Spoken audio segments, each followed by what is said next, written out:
Bihar BJP का कार्यालय और बड़ा होने जा रहा है। यहां फ्लैट बनाए जाएंगे और केंद्रीय मंत्री अब होटल में नहीं बल्कि बीजेपी कार्यालय में बने फ्लैट में रुकेंगे। दरअसल जदयू कार्य समिति की बैठक में नीतीश कुमार ने एनडीए कार्यकर्ताओं को लेकर संगत पंगत कार्यक्रम चलाने की बात कही थी। बीजेपी ने इसकी तैयारी शुरू कर दी है।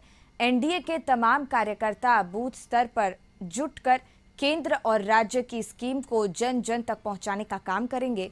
इस पूरे स्कीम में क्या कुछ है, एनडीए की स्ट्रैटेजी बता रहे हैं हमारे सहयोगी नीलकमल। संगत पंगत कार्यक्रम की शुरुआत की जाएगी। ये तो तय हो गया है कि एनडीए पूरी तरह से अब चुनाव में लग चुकी है 2025 के, और हम जानेंगे बीजेपी के जो स्पोक्स पर्सन है संतोष पाठक, वो अभी हमारे साथ है। हम इनसे जानेंगे कि कल मुख्यमंत्री नीतीश कुमार ने यह घोषणा की है कि संगत पंगत कार्यक्रम चलेगा। बीजेपी का भी ये पहले से कार्यक्रम चलता रहा है। किस तरह का कार्यक्रम है और क्या होगा इसमें?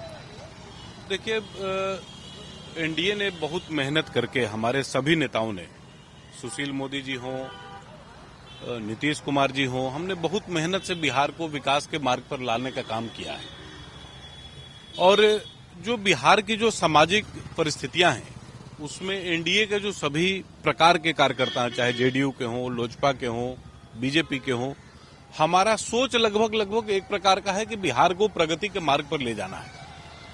और जब इस सोच के साथ कोई व्यक्ति काम करता है तो स्वाभाविक तौर पर किसी भी प्रकार का जो इंस्टीट्यूशन होता है वो एक साथ आता है, बैठता है, चर्चाएं होती हैं, कार्यक्रमों के बारे में उसका विस्तार पर बात होती है। तो उसी क्रम में इस कार्यक्रम को रखा होगा नीतीश कुमार जी ने। उन्होंने जो तय किया है वो स्वाभाविक तौर पर भारतीय जनता पार्टी बहुत पहले से इस कार्यक्रम को चलाते आ रही है।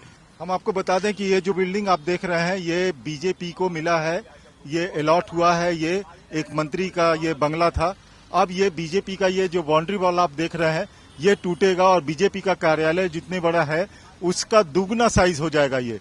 और वहाँ जो आप मकान देख रहे हैं, जो भवन बना हुआ जिसमें मंत्री आवास था वो भी टूटेगा। और हमारे साथ जो संतोष जी हैं वो बताएंगे टूट करके आखिर बनेगा क्या इसमें। देखिए, कार्यालय का विस्तार है और ये कोई बहुत बड़ा मुद्दा नहीं है हमारे लिए। सबसे बड़ा विषय ये है कि भारतीय जनता पार्टी विश्व की सबसे बड़ी पार्टी है और ऑफिशियली हमारे बिहार में अभी तक जो सदस्यता अभियान में जिन लोगों को हम लोगों ने जोड़ा है, ऐसी संख्या लगभग 30 लाख से ज्यादा हो चुकी है। तो सभी लोग कार्यालय में आते हैं, सबके अपने अपने काम करने का तरीका है। हमारे जो सरकार में जो मंत्री हैं यहाँ पर, उनके साथ उनका समन्वय बैठाना, उसके लिए बड़े जगहों की आवश्यकता है।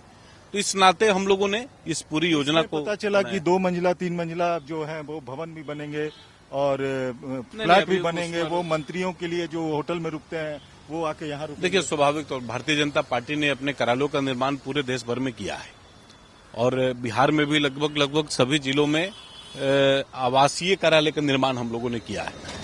कई लोग, हमारी राष्ट्रीय पार्टी है, हमारा काम करने का तरीका भी दूसरों से अलग है। पूरे देश भर के नेताओं का प्रवास अलग अलग राज्यों में जो होता है उसमें बिहार भी आने का क्रम बना रहता है। हमारे राष्ट्रीय अध्यक्ष जी हों, हमारे प्रभारी जी हों, या फिर कई अलग अलग जो कार्यक्रम चलते हैं उनके भी कई प्रकार के प्रभारी अलग अलग कारणों से राज्य में दौरा करते हैं।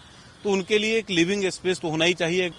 2025 के विधानसभा चुनाव में जीतना है, यह कमर कस चुके हैं एनडीए के तमाम नेता और इसी के ऊपर उनका कार्यक्रम तय हो रहा है। कैमरामैन राजेश के साथ नीलकमल, कशिश न्यूज, पटना।